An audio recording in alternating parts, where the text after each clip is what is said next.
Hello，大家好啊，又係 Michael 啊。嗱，今集咧帶大家咧去睇我後邊嘅呢個樓盤啊，新銀座華庭。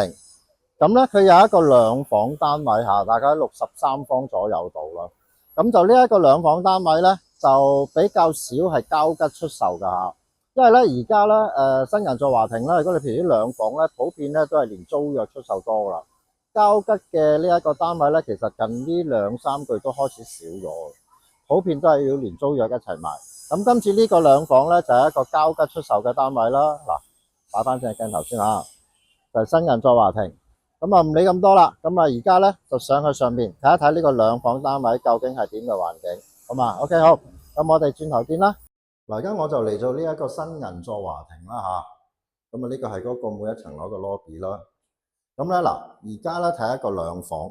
好嗱，我哋入去睇一睇。嗱，閂咗道門先嚇，因為驚阻住人。好，咁啊會影得清楚啲啦嚇。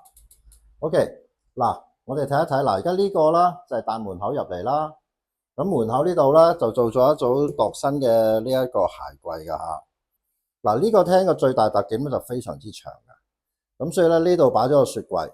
咁其實咧呢個雪櫃如果做靚啲咧，開咗一個餐櫃啦，跟住做一個凹位啦，將成個雪櫃咧就拍入去。咁啊，擺呢一餐櫃位置擺呢度咧，咁就靚仔好多啦。咁跟住呢邊咧，擺咗一個大長身嘅一個4人台啦。好嗱，我哋先睇睇客廳先嚇。嗱，呢度啦，擺咗組5人梳化啦。咁所以大家見到咧，就算如果做餐櫃，將個雪櫃拍入去咧，呢度個空間都非常之闊㗎嚇。新銀座嘅兩房有佢特點㗎，夠長。好啦，咁啊呢度唔講啦，5人嘅梳化啦，電視機位啦。咁好啦，我哋睇一睇呢一度。咁呢度咧有一間房嘅，佢係一個兩房嘅單位啦。咁啊呢間房啊1.5米床啦，咁啊擺咗一組呢一個衣櫃，又係度身訂造嘅衣櫃嚇。顏色就可能會比較老土少少啦。但如果你話我又中意呢個咁，但係顏色我嫌老土咧，唔需要話拆咗佢啊，因為咧而家咧啲可以將佢轉色㗎嚇，改顏色。咁就得噶啦。咁呢邊都有個窗啦。咁呢個窗咧就主要就係望翻呢一個而家呢個方向係大約北邊嘅方向啦。好，跟住去睇一睇其他嘅間隔佈局。嗱，呢個咧就係呢一個廚房 L 型嘅一個廚房啦。呢個咧應該係洗碗碟機啦。咁跟住呢個咧雙頭爐咁樣。好，咁呢度有個窗啦嚇。好，跟住我哋再睇睇個洗手間。嗱，洗手間就係而家眼前見到呢個，都新淨嘅，冇乜話嗰啲釘痕啊，或者係啲漬啊咁樣。咁呢個咧就係嗰個鏡櫃洗手台。好，咁跟住咧，洗手間旁邊咧就係主人房。大家知道主人房咧都係擺咗1.5米床啦。咁跟住咧呢度擺咗組衣櫃喺度嘅。咁啊，床尾呢度咧就擺一張凳啦，就可以做書台或者係呢個梳妝台啦。咁而佢嘅呢一個窗台呢度咧，應該係改過，因為點解咧？下邊呢度咧就有一啲櫃咁所以變咗亦都可以做儲物啦。嗱，景觀嗱，而家眼前見到個佳令拿廣場啦，置地日軒啦，咁下邊咧就係一條嗰個高速路啦。咁呢個方向就向北邊嘅。咁我哋睇一睇嗰個露台係點樣啦。咁啊，主人房旁邊咧就係呢個露台啦。露台咧就唔係一個太大嘅露台，咁咧就擺咗個洗衣機啊咁樣咧。咁呢度嘅空間咧就1、2、3、4，大概4尺位到啦。1、2、3、4、5，4尺乘5尺左右嘅空間啦。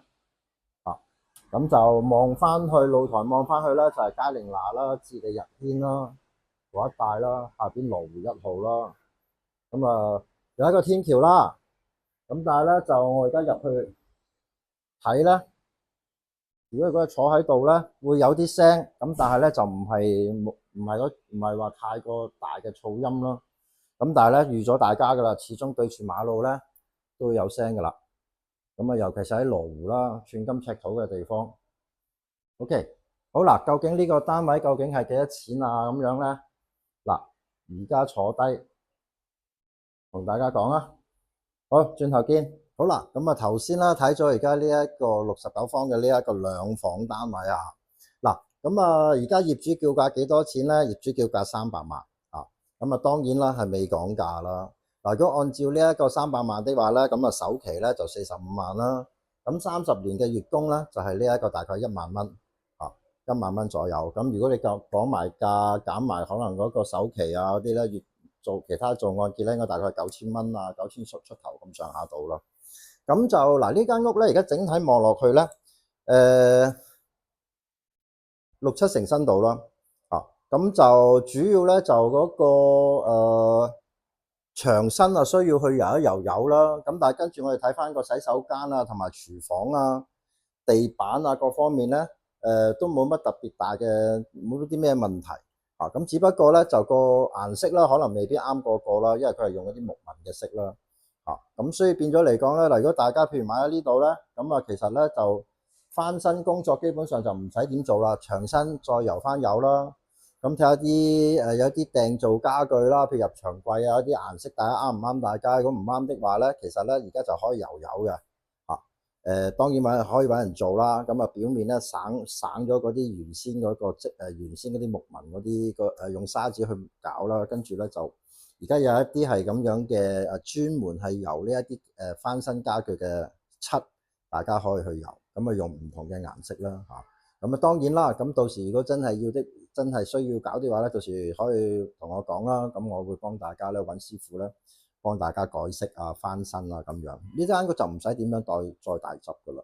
咁啊即嚟講咧，就呢個單位咧最大個特點咧，頭先喺鏡頭都望到啦。非常之長嘅一個客廳嚟㗎，咁啊空間就非常之闊嚇。咁其實咧就畢竟咧舊樓咧，我之前都講過，其實舊樓咧比而家啲新樓咧嗰啲則係真係實用啲嘅。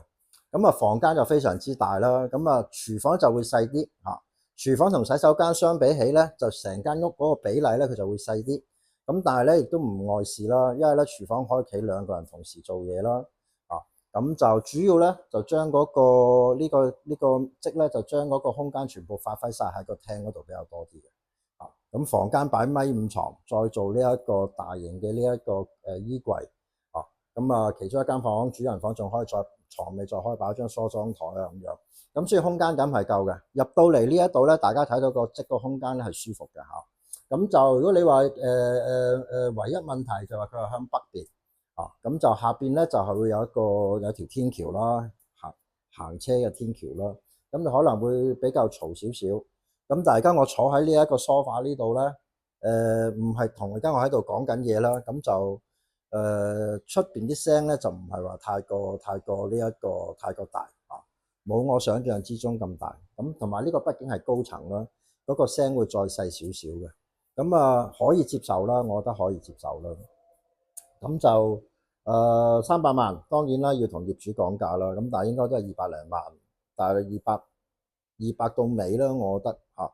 咁因為咧，其實而家羅湖咧，呢一啲咁樣二手樓咧，議價空間已經冇舊年嗰陣時，舊年嘅應該係9月之前，即係最恐慌、樓市最低迷嗰段時間咧，呢個單位分分鐘有機會可能劈到落去8折啊等等。咁但係咧，近呢1年啊，整體啲利好消息啦，咁所以咧。嗰啲業主除非係好等錢使如果唔係的話咧，相對嚟講個講價議價空間冇以前咁大啦。咁同埋本身而家呢一隻單位咧，而家交吉出售嘅就會比較少啲嘅嚇。普遍咧而家新銀座啲，如果賣嘅，如果係出售嗰啲咧，好多都係連租約賣。如果大概應該係2-3個月前到啦，都仲有一啲係交吉單位出售。咁但係咧呢啲交吉單位基本上都近呢2-3個月咧都消化得七七八八。咁所以而家如果你話我要買個交吉單位咧，基本上比較難揾到。所以今集咧點解過嚟呢度拍咧，就係因為呢個係交吉單位，係一個其中過嚟拍嘅一個最主要嘅一個原因嚇。